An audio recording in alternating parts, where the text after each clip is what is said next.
Hello guys, at the risk of this being a convoluted video with too many subjects in it, just briefly, Gary, I tend to do your rolling disc experiment with masses in different positions and 2 discs and race them to see if there's a difference in the speed they do down the ramp. It's a problem though, like all of these things. It's a problem. If we got to have some kind of weight that's significant in regards to the weight of the disc, and if you've got a heavier weight with more mass, then the bigger it is, and the bigger it is, the more difficult it is to arrange in the 2 positions on the wheel. You can see on this little wooden disc that I would have trouble with this weight, putting it at 1 radius, half a radius, and at the full radius. So, alright, you want a bigger disc, and that becomes a problem. You've either got to cut it out of wood, which is difficult.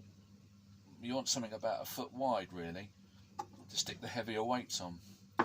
So you get a problem getting the big enough disc, and if it's not thick enough, if it's too thin, then it will tend to deviate and it won't roll straight and wobble and fall over. So that's another problem. So just to let you know, I am attempting to find a way of doing this experiment, but just to point out, nothing's easy, is it? The other thing, to address what you were saying about physicist Michael and his claim with the lever experiment being wrong.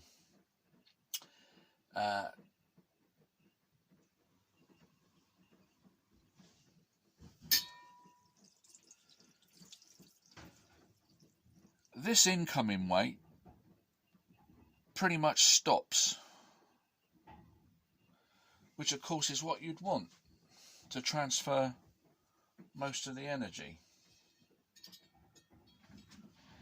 And I think that Michael come up with a claim that the velocity of the outgoing mass would be 2/3 of the velocity of the incoming mass, and a long way short of our predicted 1.4 times the velocity of the incoming mass.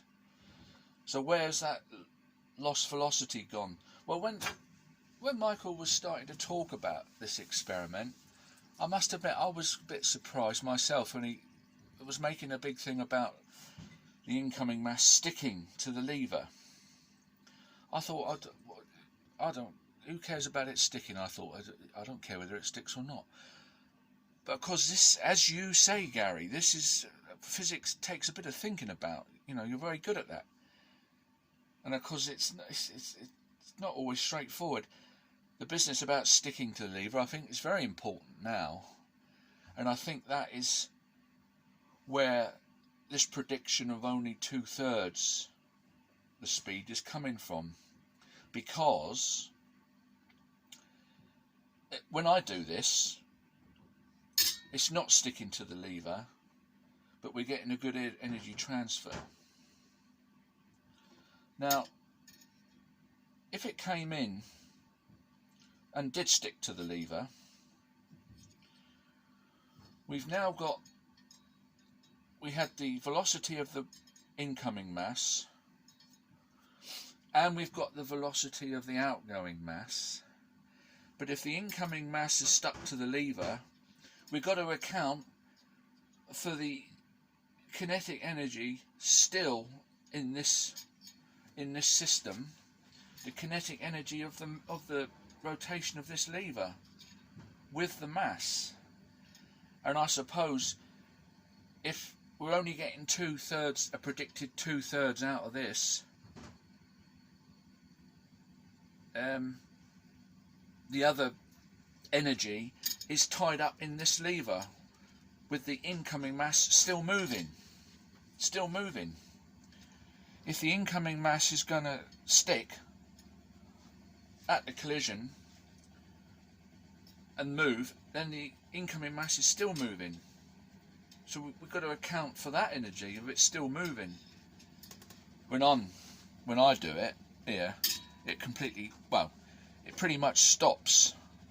There's not much energy left in this incoming mass, and there's no energy in the lever. So that's, I think, where the physics is doing this prediction. You've got to account for the whole system. It's not just the incoming mass and then stopping dead. If the incoming mass sticks to the transfer medium, the lever in this thing, in this case, then there's still energy in the system that has to be accounted for. So you would not expect the 1.4 on the outgoing mass. Sorry, there's a rocket trying to take off above my head. That's a washing machine. So, yeah, this sticking to the lever business is quite important, I think. And I suspect that's where that prediction is coming from.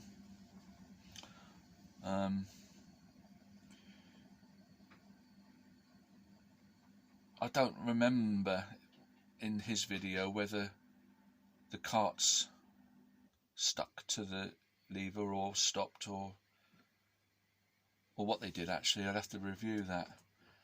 But the point is that if the incoming mass doesn't stop and it still has energy going forward, that has to be accounted for. So you would not expect the 1.4 velocity on the outgoing mass. And the other thing is, it would be nice to do more experiments with this setup, but the trouble is, I've got numerous holes now drilled into a joist with the washing machine above in the kitchen, and it's weakening the joist.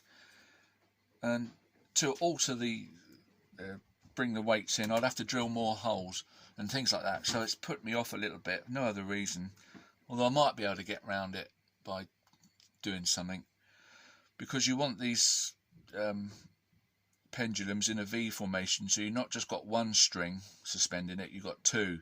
If you just have the one, they twist and wobble and everything, but the V formation of the two strings gives it stability. It would be quite interesting if I had a one mass coming in at one radius and a half mass at two radius, two distance going out, and see where that reached. Now, if we're saying that the half mass, two radius, two distance, only gets 1.4 of the velocity, could we predict that it might only go, if that's halfway, would it go 1.4? The distance between the start and the lever, the collision? That might be interesting to do, to at least see the difference, that this mass would then fall short of getting to the start place in comparison to the equal mass and equal distance. Should it go not as far because it hasn't reached the same velocity? That's something I might try, if anybody thinks it's of interest or not. Anyway, bye for now.